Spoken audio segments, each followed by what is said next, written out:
የቅድመ ውሳኔ ትምህርት የቶታል ዲፕራቪቲ አስተምሮ በጣም ብዙ ነገር ያመጣል። አንደኛ ምን ያመጣል? የብሉይ ኪዳን ቅዱሳን የብሉይ ኪዳን ጻድቃን ሁሉ ሪጀነሬትድ ሆነዋል ብለህ ማመን ይገባናል ማለት ነው። ከሙታን ተቀስቅሰዋል። አሁን እነሱ ከሙታን መቀስቀስ ነው አይደል የሚሉት። ስለዚህ የእስራኤል ሕዝብ በአጠቃላይ ከሙታን ተቀስቅሷል ማለት ነው፣ የአብርሃም ኪዳን ውስጥ ያለው። ስለዚህ ከክርስቶስ መምጣት በፊት የዳነ የሰው ዘር አለ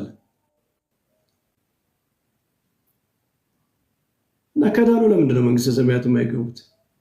ከዳኑ ደግሞ ለምንድን ነው ጽድቃቸው ትክክለኛ ጽድቅ ያልሆነው? የመርገም ጨርቅ ነው ጽድቃችን ለምን አሉ? ዳዊትስ አንድም እንኳን ጽድቅን የሚሰራ የለም ለምን አለ? ወይስ እነዚህን አያጠቃልልም?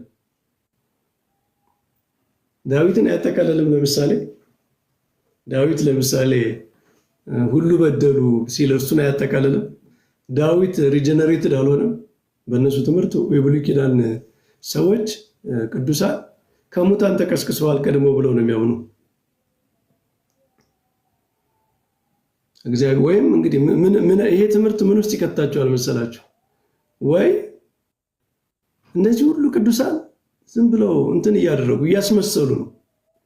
እነ አብርሃም፣ እነ ዳዊት፣ ሌሎችም አባቶች በብሉይ ኪዳን የነበሩ ቅዱሳን እነ ቅዱስ ጳውሎስ የመሰከሩላቸው ሁሉ እግዚአብሔርን እየፈለጉ አልነበረም። ምክንያቱም ሰው ሞቷል፣ በቃ ስቴድ አይፈልግም። ስለዚህ ከዚህ ለመውጣት የሰው ልጅ ሁሉም እንዲሄድ ነው። እነሱ ግን ሪጀነሬትድ ሆነዋል ማለት ከሙታን ተቀስቅሰዋል፣ ድነዋል ማለት ነው። ስለዚህ የብሉይ ኪዳን ሰዎች ሁሉ ድነዋል። ምንድነው ይሄ? በክርስቶስ የሰው ልጅ የሚያደርገው ድነት በተስፋ ተሰጥቷቸዋል። ክርስቶስ ገና ሳይመጣ መጥቶ ገና ስለሚሰቀል ለእነሱ ቀድሞ ታስቦ ድነዋል የሚል ትምህርት ጋር ያስወስዳል ማለት ነው። እኛ እንደዛ አንልም። የብሉይ ኪዳን የረድኤት ዘመን ነው እንጂ የጸጋ ዘመን ነው ብለን አናምንም። ማለት እንለያለን። በብሉይ ኪዳን የነበረ ልጅነት፣ በብሉይ ኪዳን የነበረ የእግዚአብሔር ረድኤት እንደ አዲስ ኪዳን የልጅነት ጸጋ፣ ኃጢአትን ድል የሚያደርግ የሚያሸንፍ አይነት የአዲስ ኪዳን ጸጋ አይደለም። ለምን ታዲያ ዮሐንስ ሕግ በሙሴ ተሰጥቶ ነበር፣ ጸጋ ግን በኢየሱስ ክርስቶስ ሆነ ብሏል፣ ለይቷል። ስለዚህ ወደዛ ትምህርት ይወስዳል ማለት ነው። ሁለተኛ ቅድመ ውሳኔ ጋር ይወስዳል። ቅድም ያልኳችሁ ቅድመ ውሳኔ። ለዚህ ምስክሩ ምንድነው? ሁለቱ ካልቪኒስቶችም እነዚህ ሪፎርምን የሚባሉት ማለት ነው፣ ሉትራንም በቅድመ ውሳኔ ያምናሉ። ለምን? ይሄ በቶታል ዲፕራቪቲን አንድ ሰው ካመነ ግዴታ ቅድመ ውሳኔ ጋር ይሄዳል ማለት የሰው ልጅ ወይ ለመዳን እንግዲህ የካልቪኒስቶቹ ደብል ፕሪዴስቲኔሽን ነው የሚባለው። እሱ ምንድነው? የሚድኑትም የሚጠፉትም ቀድሞ ተወስነዋል የሚል ነው። የነዚህ የሉትራኑ ደግሞ የሚድኑት ቀድሞ ተወስነዋል፣ የሚጠፉትን ግን ያው ሚስጥር ነው ይላሉ። ይሄን ኤክስፕሌን አናደርግም ይላሉ። ለማንኛውም ቀድሞ የተወሰነ አለ። ስለዚህ የሚጠፉት በሁለቱም በካልቪኒስቶቹ መንግስተ ሰማያት የማይገባው ሰው ሁሉ ቀድሞ የተወሰነበት ነው፣ የገባውም ቀድሞ የተወሰነበት ነው። በሉትራኑ የገቡት ቀድሞ የተወሰነ ናቸው። ከማይገቡት ውስጥ ግን ምንድነው እንትን ተሰጥቷቸው የነበሩ አሉ። ምንድነው ሪጀነሬሽን ተሰጥቷቸው በራሳቸው ጊዜ ሬዚስት ያደረጉ አሉ። ቀድሞ ያልተሰጣቸውም ደግሞ ለጥፋት ተወሰኑ አይሉም። ያው አናቅም፣ የነሱን ጉዳይ ነው የሚሉት። የነሱ የሆነ እንትን አለው። ለማንኛውም የቅድመ ውሳኔ ነገር አለ በውስጡ ማለት ነው። ሲንግልና ደብል እያሉ ይለያሉ። አሁን እዚህ ጋር ሳም ካይንድ ኦፍ አርቢትራሪ ነገር ያመጣል ማለት ነው በእግዚአብሔር ላይ። የመረጠው ለምን እንደመረጠ፣ ያልመረጠው ለምን እንዳልመረጠም አይታወቅም፣ ሚስጥር ነው። አርቢትራሪ ከሆነ አካል ጋር ፍቅር መመስረት ይቻላል? ከባድ። እግዚአብሔር አርቢትራሪ አድርጋችሁ ካሰባችሁት በውሳኔው በምርጫው አርቢትራሪ የሆነ አካል አድርጋችሁ ካሰባችሁት ጄኒውን የሆነ ፍቅር አይኖርም። እሱ ራሱ ከባድ እና ይሄ ፕሪዴስቲኔሽን ላይ ከሄድን እግዚአብሔርን ራሱ በእውነት መውደድ ይከብደናል። ለምን መሰላችሁ? እናንተ ተመረጣችሁ፣ እሺ ዳናችሁ። እናንተ የምትወዱት ሰው ግን ስላልተመረጠ አለ ነው። ያልመረጠው እግዚአብሔር ነው። እናንተ ለምትወዱት ሰው እንኳን እግዚአብሔር አልራራም ማለት ነው፣ ወይም አላዳነውም ማለት ነው። እና የሆነ ሪፍት ይፈጥራል። በቃ የሆነ ነገር በልብ ውስጥ የሚፈጥር ነው። ሁለተኛ እግዚአብሔርን እኛ በቅዳሴያችን ምንድን ነው የምንለው? በቅዳሴያችን መፍቀሬ ሰብ አንተ ሰውን ወዳጅ ይላል። ይሄ ባይዘው በሁሉም አብያተ ክርስቲያናት ያለ ነው። በእኛ ቅዳሴ ብቻ አይደለም፣ በሌሎች ቅዳሴዎችም አለ። በኢስተርኖችም በኦሪየንታሎችም እግዚአብሔር መፍቀሬ ሰብ ይባላል። ላቨር ኦፍ ማንካይንድ፣ የሰው ልጅ የሚወድ መፍቀሬ ሰብ። የተወሰነውን የሰው ልጅ ካልወደደ ለምንድን ነው መፍቀሬ ሰብ የሚባለው? ነው ወይስ እየወደዳቸው ነው ሲኦል የከተታቸው ማዳን እየቻለ እምነትን ሰጥቶ ሪጀነሬት አድርጎ ምናምን ኢሬዚስቲብል በሆነ ግሬስ ጸጋ እነሱን መንግስተ ሰማያት ማስገባት እየቻለ እና ምንም አይነት ይሄን እንዳያረግ የሚከለክለው ምንም አይነት የህግም የጀስቲስም ጉዳይ የለም። ምክንያቱም እንደዚህ ያደረጋቸው ከነሱ ምንም ተገኝቶ ስላልሆነ እነዚህም ወደዚያ እንዳይሄዱ የሚያደርግ የለም። ስለዚህ እነሱን ያላዳነ አምላክ እንዴት ነው ሰውን ወዳጅ የሚባለው? ግማሹን የሰው ልጅ ለመንግስተ ሰማያት የወሰነ፣ ግማሹን የሰው ልጅ ደግሞ ለዘላለም ሞት የወሰነ አምላክ ሰውን ወዳጅ ነው ብላችሁ እንዴት ነው በቅዳሴ ላይ የምታመሰግኑት? አይምሯችሁ ይቀበላል?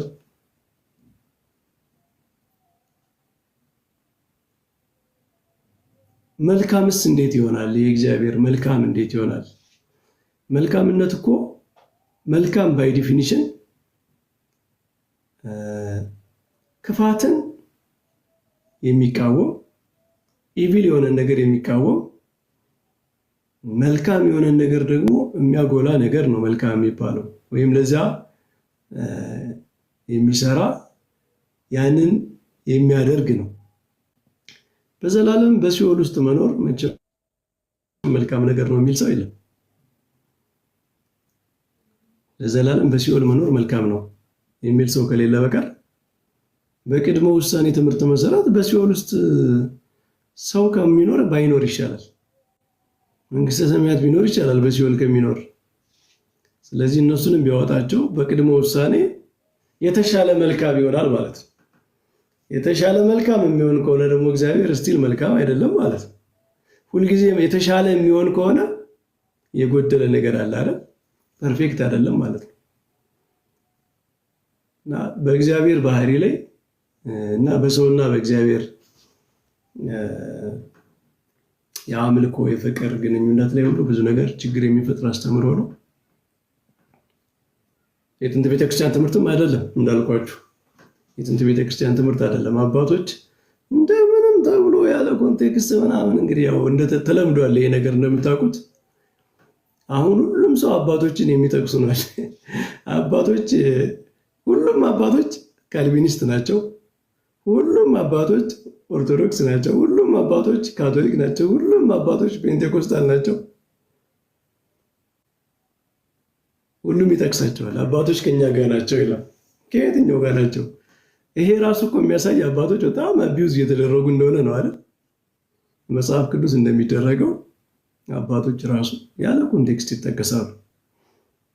ሆነ ልጅ ሰሶች ሳይጠቅሱም እንደ አባቶችን አልጀመሩም መጥቀስ ሳይጀምሩ አይቀሩም። እነሱ ስለምን ይቀርባቸዋል? እነሱም ሊቀርባቸው አይገባም። እና ይሄ ነው። እና እኛ ምንድን ነው እና እንደዚህ ከሆናችሁ እኮ እናንተ ሴሚ ፔላጂያን ናችሁ ይሉናል። ሴሚ ፔላጂያን፣ ፔላጂያኒዝም የሚባል ሰው በራሱ ጥረት ይድናል የሚል ትምህርት ነው። ሴሚ ፔላጂያን ማለት ደግሞ የሰው ልጅ ነው መጀመሪያ የመጀመሪያው እርምጃ። ሴሚ ፔላጂያን የሚባለው ትንሽ ከፔላጂያን መለስ ያለ ነው። የሰው ልጅ የመጀመሪያው እርምጃ ይራመዳል፣ ከዚያ ጸጋ ግን ያስፈልገዋል የሚል ነው። እኛ የመጀመሪያውን እርምጃ እንራመዳለን እንላለን እንዴ? አንልም እኮ እኛ ኦርቶዶክሳውያን ካቶሊኮችም እንደዛ አንልም። የመጀመሪያውን እርምጃ እንራመዳለን አንልም። እኛ የምንለው ምንድነው? እግዚአብሔር የመጀመሪያውን እርምጃ ሲራመድ እኛም የእኛንም ፈቃድ ግን አክብሮ ነው የሚያደርገው ነው። ያለ ፈቃዳችን በድንገት ድነን አይደለም የምናገኘው ነው። በድንገት ሳናስበው ከቀናት በአንድ ቀን ሪጀነሬትድ ሆነን እምነት ተሰጥቶን ምናምን አይደለም የምንነቀው። እግዚአብሔር ዓለምን ያለ ፈቃዱ አላዳንም። ያለ ፈቃዱ አላዳንም። ምክንያቱም ነፃ ፈቃድ በራሱ ዳነ የሚባለው ለመዳን ፈቃድ ካለው ነው። ሰው ነፃ ፈቃድ ራሱ እንደዛ ነው። ካልሆነማ በቃ ነፃ ፈቃድ እኮ እዚህ ጋር አቆመ ማለት ነው። ሰው ቀድሞ ድኖ ራሱን ካገኘው እንደዛ ነው። እና እኛ ሁልጊዜ የእግዚአብሔር ጸጋ ይቀድማል ብለን ነው የምናምነው። ለንብሰ ክርስቲያናት የሚጸለዩ ጸሎቶች ምናምን አይታችሁ ከሆነ ገና ክርስቲያን ያልሆኑ ያልተጠመቁ እግዚአብሔር አይምሯቸውን እንዲያበራላቸው የወንጌልን ቃል እንዲቀበሉ እንዲያደርጋቸው ቅዳሴ ላይ ጸልዩ በእንተ ወንጌል ሲባል ረሴነ ድለዋነ ከመንስማ ቃል ወንጌል ከቅዱስ አይደል? ቅዱስ ወንጌልን እንሰማ ዘንድ የበቃን አድርገን እኮ ነው የምንለው። ይሄ በዚህ ሰዓት እኮ ንዑሰ ክርስቲያኖችም አሉ፣ ያልተጠመቁ ሰዎችም አሉ። ለእነሱም ነው የሚጸለየው። በእንተ ቅዱሳት ጸሎት ላይ ቅዳሴ ላይ ስለ ንዑሰ ክርስቲያን እንጸልያለን። እግዚአብሔር በጎ ሌላ እንዲሰጣቸው ለመንፈስ ቅዱስ መታደስ ለጥምቀት እጥበት እንዲያበቃቸው ብለን እንጸልይላቸዋለን። እና እኛ ሁልጊዜ እግዚአብሔር ጸጋ ያስፈልጋል። አይደለም ለንዑሰ ክርስቲያን ገና ላልተጠመቁ ሰዎች ቀርቶ እኛ እንኳ ለተጠመቅነው ክርስቲያኖች ሁልጊዜ ነው የምንጸልየው። እግዚአብሔር ሕሊናችን እንዲያበራልን፣ እምነትን እንዲያጸናልን፣ እርሱን ማወቅን በልባችን እንዲያሳድር፣ በጎ አምልኮትን በልባችን እንዲያሳድር ሁልጊዜ እንጸልያለን። ስለዚህ የእግዚአብሔር ጸጋ ሁልጊዜ ቀዳሚ ነው። እኛ ልዩነታችን የሰው ፈቃድ ኢንቮልቭ አያደርግም ከሚለው ላይ ብቻ ነው ችግሩ ማለት ነው። የእግዚአብሔር ጸጋ ይቀድማል። በዌስት በምዕራቡ ክርስትና የፕሪቬነንት ግሬስ የሚባል አለ። ያው ቃሉ ላቲን ነው፣ ወደ እነሱ ናቸው ፍሪኩዌንትሊ የሚጠቀሙት። ጽንሰ ሀሳቡ ግን እኛም ጋር ያለ ነው። ምንድነው ዋናው ጉዳይ? የእግዚአብሔር ጸጋ ይቀድማል ነው። ሰውን የሚጠራው የእግዚአብሔር ጸጋ ነው። በተፈጥሯችንም ራሱ ጸጋ አለ። በተፈጥሯችን በኔቸራችን ተፈጥሯችንም ጸጋ ነው እኮ። እግዚአብሔርን የመፈለግ የመስማት የማገናዘብ ይሄ ራሽናል የሆነ ተፈጥሮ ሰጥቶናል፣ ለሊና ሰጥቶናል።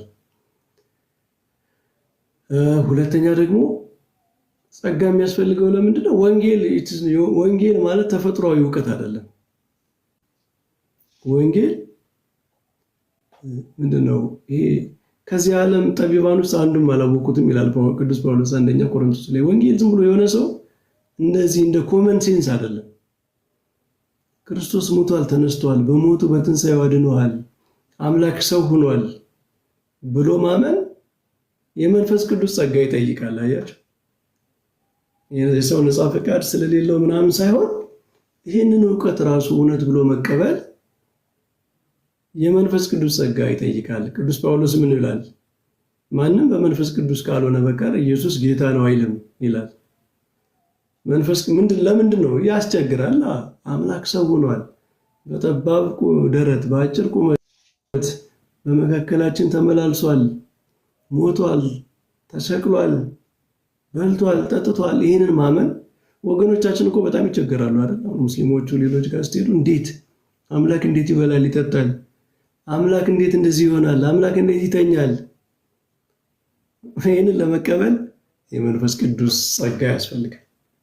ስለዚህ መንፈስ ቅዱስ ሕሊናችን ያበራልናል፣ የንስሐን ስሜት በውስጣችን ይፈጥራል። ኃጢአታችን ምክንያቱም ይኸውላችሁ ሰው ኃጢአትን በጣም ደጋግሞ ሲሰራው ኃጢአትን ራሱ እየተለማመደ ኖርማላይዝ ያደርጋል። ሊናው እየሞተ ይሄዳል፣ ኖርማላይዝ ያደርጋል እና ያንን ቆፍሮ ያወጣዋል መንፈስ ቅዱስ እንደገና ኃጢአት መሆኑ እንዲታወቀው፣ እንዲቆረቁረው፣ እንዲያዝን፣ እንዲተክስ፣ አዳኝ እንዲፈልግ፣ መድኃኒት እንዲፈልግ። ይሄ መንፈስ ቅዱስ ስራ ነው። ስለዚህ እውቀት ነው መንፈስ ቅዱስ። ለዛ ነው እኛ ብዙ ጊዜ ፕሪቪነንት ግሬስን በኢስት በምስራቅ አብያተ ክርስቲያናት የምንለው ምንድነው? አብርሆት ነው የምንለው። ማብራት፣ ህሊናን አብራ። ህሊና ምንድነው? ለህሊና ብርሃን ስጥ፣ ህሊናችንን አብራልን። የእውቀትን መዳን እውቀት ነው። ባይዘው አንዱ አሁን ይሄ የፔናል ሳብስቲቱሽን መጥቶ ከተጫነው የመዳን ፐርስፔክቲቭ አንዱ የመዳን እይታ እውቀት ነው። አንዱ መዳን ማለት ማወቅ ነው። ኢንላይትመንት ማወቅ። ኪዳናችንን አዳምጣችሁታል፣ በደንብ ትከታተሉታላችሁ እርግጠኛ ነኝ። እግዚአብሔር ወሃቤ ብርሃንን የሚሰጥ በጨለማ ውስጥ ላሉ ብርሃንን የሚሰጥ። ጸሎቶቻችን ራሱ ስለ ብርሃን ነው፣ አብዛኛው ስለ እውቀት። በጨለማ ውስጥ ላሉት ብርሃንን የሰጠ ጌታችን ራሱ በዮሐንስ ወንጌል ምንድነው የተባለው? ብርሃን ወደዚህ ዓለም መጣ፣ ነገር ግን ሰዎች ስራቸው ጨለማ ስለሆነ ከብርሃን ይልቅ ጨለማን መረጡ። ቅዱስ ዮሐንስ ምን ብሏል? እውነተኛ አምላክ የሆንክ አንተን የላከውን ኢየሱስ ክርስቶስን ያውቁ ዘንድ ይህች የዘላለም ሕይወት ነች። ማወቅ ራሱ የዘላለም ሕይወት ነው። ስለዚህ እግዚአብሔር አንዱ አዳነን የሚባለው በእውቀት ነው እና ያን ኢንላይትመንት እናገኛለን በመንፈስ ቅዱስ ማለት ነው። ይሄ ሁሉ በስብከት ሲሰበክ የእግዚአብሔር ቃል ሲሰማ ከእግዚአብሔር ቃል ጋር ኃይል አለ። የመንፈስ ቅዱስ ጸጋ ይጎበኘናል።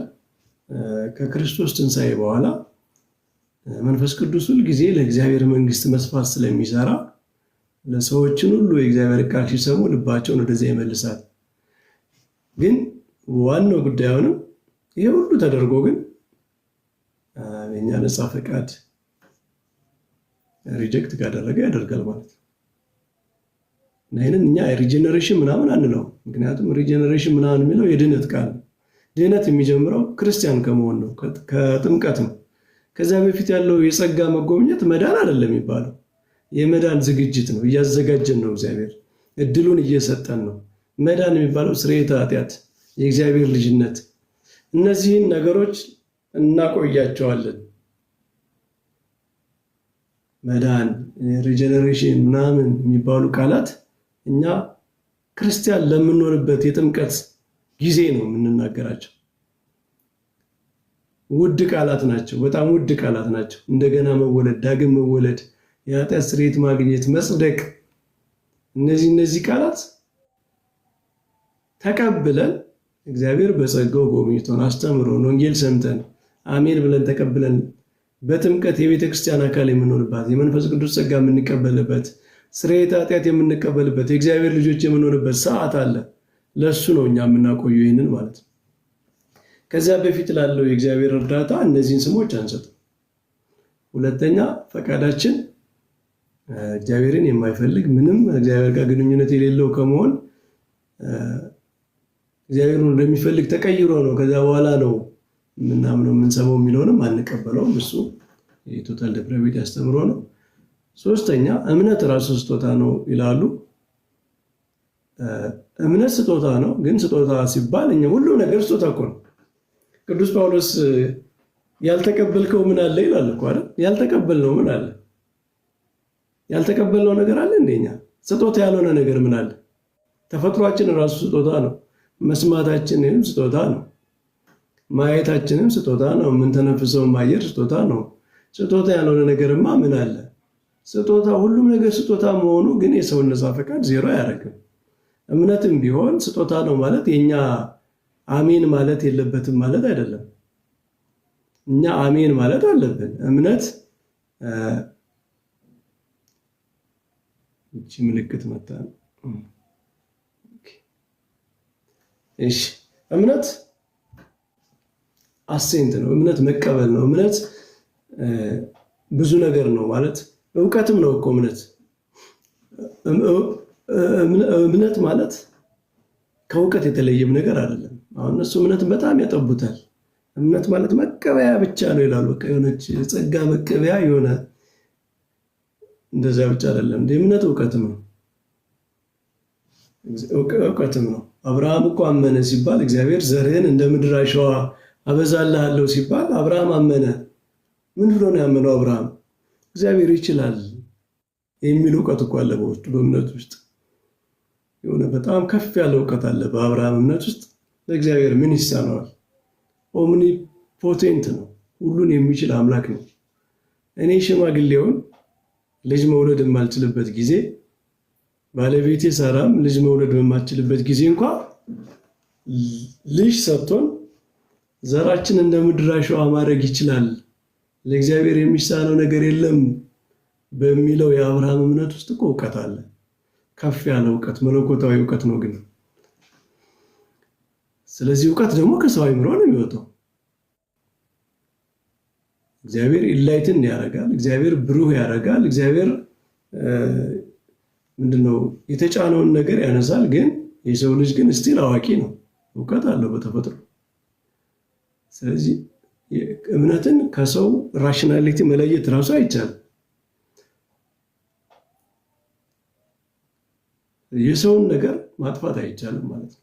እና ይሄ ከሆነማ ይሉናል፣ ይሄ ከሆነማ እንዴ ድነታችን እኮ አዋተን ነው በእግዚአብሔር ጋር ይላሉ። እንደዚህ ከሆነማ አዋተን ሄዳን ነው ማለት ነው ይላሉ።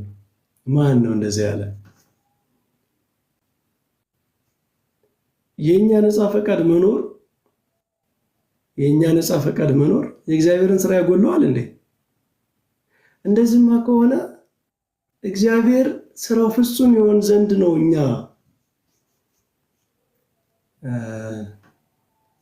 እኛ ፈጽሞ ምንም ማድረግ የማንችል ይሆን ነው። እግዚአብሔር ስራው ፍጹም ይሆን ዘንድ ነው። አያችሁ፣ ሎጂካሊ ራሱ ምንድነው የሚሆነው? የሰው ልጅ ዝቅ ባለ ቁጥር ነው እግዚአብሔር ከፍ የሚል። የሰው ልጅ ዜሮ ሲሆን ነው የእግዚአብሔር 100 የሚሆነው አይነት እሳቤ ነው። የሰው ልጅ ምንም ማድረግ የሚችለውን ሁሉ ቢያደርግ የእግዚአብሔር ሁሉ ጊዜ 100 ነው። ለምን? እግዚአብሔር የሚሰራው ነገር ባይኖር የኛ ከንቱ ነው። 50% ኮንትሪቢዩት እንኳን ብናደርግ አናደርግም እንጂ 50% ኮንትሪቢዩት አድርገን እግዚአብሔር ባይኖር ሙት ነን፣ እንጠፋለን። ስለዚህ የኛ በነፃ ፈቃድ መቀበል የእግዚአብሔርን ስራ ዝቅ ያደርገው። የፕሮቴስታንት አስተምሮ አንዱ ችግሩ እግዚአብሔርን ከፍ ለማድረግ ሰው ዝቅ ማለት አለበት የሚል አስተምሮ ነው። አሁን ክብር ለእግዚአብሔር ብቻ ይላሉ። እና እግዚአብሔር የሚከበረው ምንድነው? ሎጂካቸው እግዚአብሔር የሚከበረው ሰው ካልተከበረ ነው፣ ወይም ፍጥረታት ካልተከበሩ ነው አይነት ነው። ቅዱሳንን ስናከብር የእግዚአብሔርን ክብር ዝቅ እያደረግን ይመስላቸዋል። ለምንድነው? ሁልጊዜ ሪላቲቭ ነው። የእግዚአብሔር ፍጹም የሚሆነው ከሰው ጋር ዜሮ ሲሆን ነው የሚል አይነት ክብር ለእግዚአብሔር ብቻ የሚባለው ከሰው አንጻር ነው። እግዚአብሔር ግን እንደዛ ነው እንዴ ያለ በዮሐንስ ወንጌል ምዕራፍ 17 ላይ የሰጠኝን ክብር ሰጥቷቸው አይደል ያለ ጌታ። መች ክብር የላቸውም አለ። ክርስቶስ እኮ ክብርን ሰጥቻቸዋለሁ ነው ያለ። እንዴ ትነግሳላችሁ የሚል ቃል እኮ አለ። በ12ቱ የእስራኤል ነገር ላይ ትነግሳላችሁ። ንግስና ክብር አይደለም እንዴ? የሚነግስ እኮ ይሰገድለታል። የሚነግስ እኮ ይከበራል። ክብር የሌለው ንግስና ምን ያደርጋል? ማን ነው የሚያከብራቸው? እግዚአብሔር ነው እንዴ የሚያደርግላቸው? እኛ ነን እኮ። ቅዱሳን እኮ ነገሱ ሲባል ክብር የሚቀበሉት ከፍጥረታት ነው። እግዚአብሔርም ክብር ተቀብለዋል። እግዚአብሔር ክብር ተቀበሉ ሲባል እንደዚያ እንዲሆኑ ማድረግ ነው። እንደዛ ከእርሱ ጋር መከራ ብትቀበሉ ይላል፣ ከእርሱ ጋር ደግሞ ትነግሳላችሁ። መንገስ ማለት መክበር ማለት። ስለዚህ እግዚአብሔር በእኛ ጋር ዲፔንደንት አይደለም። የእግዚአብሔር ስራ ፍጹም ይሆን ዘንድ የሰው ዜሮ ይሆን፣ የእግዚአብሔር ክብር ፍጹም ይሆን ዘንድ የሰው ዜሮ ይሆን። እንደዚህ አይነተኛ ከሰው አንጻር የሚከብር እግዚአብሔር አይደለም ያለን። ከሰው እየተነጻጸረ የእግዚአብሔር እንዲሆን የሰው እንዲሆን እየተባለ የምናሰለው አይደለም። እንደዛ አይደለም። እንደዛማ ከሆነ ይሄ ሎጂክ እኮ አያስኬድም። እንደው ይሄ ሎጂክ ካስኬድ የሚያስኬድ ባይዘው ካልቪኒስቶች ጋር ነው። አሁን ወደ ሉተራኑ ስንሄድ እሺ ሬዚስት ማድረጉ ራሱ ሰው እግዚአብሔር ሊያድነው እየፈለገ ኦልሬዲ ሪጀነሬት አድርጎታል። እነሱ ኢሬዚስቲብል ግሬስ አይደለም የሚያምኑት እንደ ካልቪኒስቶቹ። ሉተራኑ ሬዚስቲብል ግሬስ ነው የሚያምኑት። ሬዚስት ማድረግ ይችላል። ስቲል አንድ ሰው ጸጋ ተሰጥቶት ከሞት ነቅቶ እምነት ተሰጥቶት ድኖ ምናምን ስቲል ሪጀክት ማድረግ ይችላል። ያንን ጸጋ አልፈልግም ማለት ይችላል። ስቲል ይሄ ሰውዬ እኮ ራሱ እግዚአብሔር ሊያድነው ፈልጎ እሱ ግን እምቢ ብሏል። ስለዚህ እምቢ ያላለው ሰው ኮንትሪቢዩት አድርጓል ማለት ነው። ግን ያ እሺ ማለቱ ሬዚስት አለማድረጉ ሬዚስት ማድረግ እየቻለ እንደዚያኛው ሰው ሬዚስት እንዳደረገው ሰው ሬዚስት አለማድረጉ የሰውየው ነው መቼም። ምክንያቱም ሁለቱም ጸጋ ተሰጥቷቸዋል። ሁለቱም ምንድነው ሪጀነሬሽን አግኝተዋል ምናምን። ከዛ በኋላ አንዱ አይን ያልፈልግም ማለት ያላለው ሰውዬ ካለው ሪጀክት ካደረገው ሰው በምንድን ነው የሚለየው? እግዚአብሔርም አንድ አይነት ጸጋ ሰጥቷል። ልዩነቱ ሰዎቹ ጋር ነው የሚሆነው። ስለዚህ ስቲል በሰውየው ሳይድ አለ እኮ የሆነ ነገር። ፔንቴኮስታሎችም ጋር እኮ እንደዚሁ ነው። አንድ ሰው ድነቱን ሊያጣ ይችላል በራሱ ስቲል እግዚአብሔር ሊያድነው እየፈለገ ሰውየው ግን እምቢ ሊል ይችላል ማለት ነው። ይሄ ግን የእግዚአብሔርን አዳኝነት ዝቅ ያደርጋል። ኦኬ። ስለዚህ እግዚአብሔር ማዳን የሚችለው ሰው ሬዚስት ካላደረገ ብቻ ነው እንጂ አይችልም ብለን እግዚአብሔርን ዝቅ እናደርገዋለን። በዚህ አንድለም።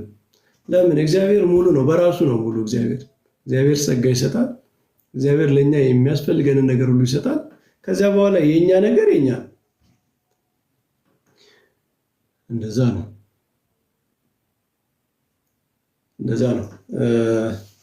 ለዛሬ በቃናል። እስኪ ጥያቄም ሀሳብም ካላችሁ ጥቂት እንቀበልና አንድ ቁጥር ጻፉልኝ።